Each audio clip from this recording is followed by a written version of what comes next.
ಸಂದರ್ಭದಲ್ಲಿ ರಾಯರಮಠದ ಶ್ರೀಪಾದಂಗಳವರು ಇಷ್ಟೊಂದು ಕಾರ್ಯಕ್ರಮವನ್ನು ಹಮ್ಮಿಕೊಂಡು ಎಲ್ಲ ಪೀಠಾಧಿಪತಿಗಳನ್ನು ತಿಳಿದು ಈ ಕಾರ್ಯಕ್ರಮ ಮಾಡುತ್ತಿರುವುದು ದೊಡ್ಡ ವಿಶೇಷ, ದೊಡ್ಡ ವಿಶೇಷವಾಗಿದೆ. ಈ ಕಾರ್ಯಕ್ರಮದಲ್ಲಿ ಮಾಧವ ತೀರ್ಥ ಸಂಸ್ಥಾನವು ಕೂಡ ಭಾಗವಹಿಸ್ತಾ ಇರೋದು ಬಹಳ ನಮಗೂ ಸಂತೋಷದ ವಿಷಯ. ನಾನು ರೆಗ್ಯುಲರ್ ಲಿಸ್ಟಿನಲ್ಲಿರೋ ಉಪನ್ಯಾಸಕನಲ್ಲ, ಎಕ್ಸ್ಟ್ರಾ ಪ್ಲೇಯರ್ ಆಗಿ ಬಂದಿದ್ದಾರೆ. ಒಂದು 5 ನಿಮಿಷಗಳ ಕಾಲದಲ್ಲಿ ನನ್ನ ಉಪನ್ಯಾಸವನ್ನು ಮುಗಿಸ್ತೇನೆ. ಮೂಕೋಪಿ ಯತ್ಪ್ರಸಾದೇನ ಮುಕುಂದ ಶಯನಾಯತೆ ರಾಜರಾಜಾಯತೆ ರಿಕ್ತೋ ರಾಘವೇಂದ್ರಂ ತಮಾಶ್ರಯ. ಇದು ರಾಘವೇಂದ್ರ ವಿಜಯದಲ್ಲಿ ನಾರಾಯಣಾಚಾರ್ಯರು ರಾಯರ ಕುರಿತು ಹೇಳ್ತಾರೆ. ಮೂಕೋಪಿ ಯತ್ಪ್ರಸಾದೇನ ಮುಕುಂದ ಶಯನಾಯತೆ.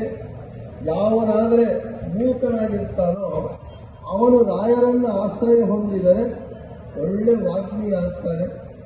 ಆಗರ್ಭ ದರಿದ್ರನು ರಾಯರನ್ನು ಆಶ್ರಯಿಸಿದರೆ ಕುಬೇರನಾಗ್ತಾನೆ ಅಂತ. ಇಲ್ಲಿ ಹುಟ್ಟು ಮೂಕ ಅಂದರೆ ಯಾರು?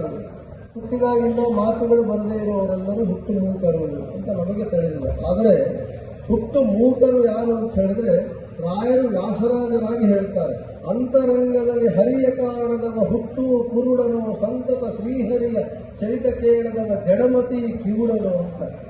ಹುಟ್ಟು ಮೂಕರು ಅಂತ ಹೇಳಿದರೆ ಬೇಕಾದ ಮಾತಾಡಬಹುದು, ಎಲ್ಲ ಮಾಡಬಹುದು. ಆದರೆ ಹರಿವಾರಿ ಗುರುಗಳ ಬಗ್ಗೆ ಮಾತನಾಡುವುದಕ್ಕೆ ಒಂದು ಮಾತು ಬರದೆ ಯಾವನಿರ್ತಾನೋ ಅವರೆಲ್ಲರೂ ಹುಟ್ಟು ಮೂಕರೇ. ನಾನು ಹುಟ್ಟು ಮೂಕನಾಗೇ ಇದ್ದೆ ಒಂದು 25 ವರ್ಷಗಳ ಹಿಂದೆ.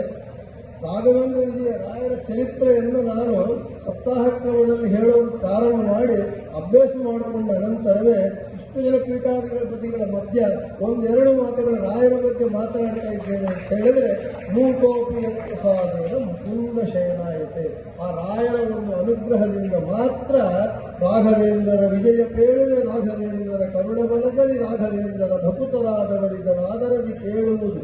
ವೇದ ಶಾಸ್ತ್ರ ಪುರಾಣ ಕಥೆಗಳ ಓದಿ ಕೇಳಿದವನಲ್ಲ, ತತ್ವದ ಹಾದಿ ತಿಳಿದವನಲ್ಲ, ಬುಧಜನರ ಸಂಘ ಮೊದಲಿಲ್ಲ, ಮೋದ ತೀರ್ಥ ಪದಾರ್ಥ ಮಧುಕರರಾದ ರಾಘವೇಂದ್ರರ ಪಾದ ಪದ್ಮ ಪರಾಗ ಸ್ಪರ್ಶ ದೇಶ ಮಾತ್ರದಲ್ಲಿ ಕುಟಿಯ ಮಾಡುವ ಶಕುತಿ ಹುಟ್ಟಿತು, ಮತಿಯ ಮಾನ್ಯವು ತಾನೇ ಹೋಯಿತು, ರಾಘವೇಂದ್ರರ ವಿಜಯ ಪೇಳಿಗೆ ರಾಘವೇಂದ್ರರ.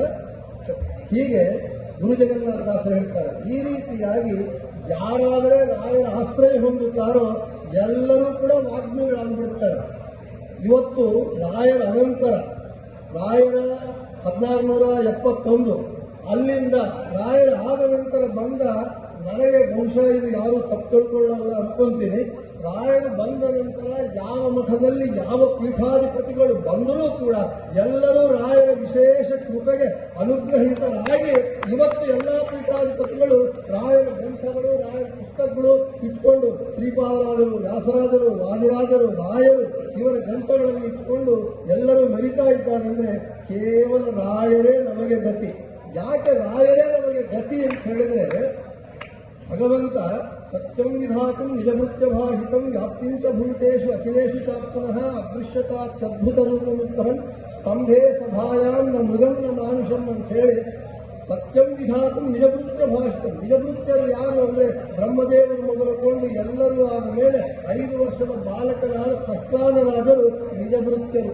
ನಿಜಭೃತ್ಯರಾದ ಪ್ರಹ್ಲಾದರನ್ನ ಮಾತನ್ನ ನಿಜ ಮಾಡುವುದಕ್ಕಾಗಿ ನರಸಿಂಹನಾಗಿ ಬಂದು ದುರುಳನಾದ ಹಿರಣ್ಯಕಶಿಪನ್ನ ಕೊಂದು ಎಲ್ಲ ಆದ ನಂತರ ಪ್ರಹ್ಲಾದರಾಜರಿಗೆ ನರಸಿಂಹದೇವರು ಹೇಳ್ತಾರಂತೆ, ಏನಪ್ಪಾ ನಿನಗೆ ನೀನು ಪ್ರತಿರೂಪ ಧೃಕ್ ಅಂತ ಹೇಳ್ತಾರೆ.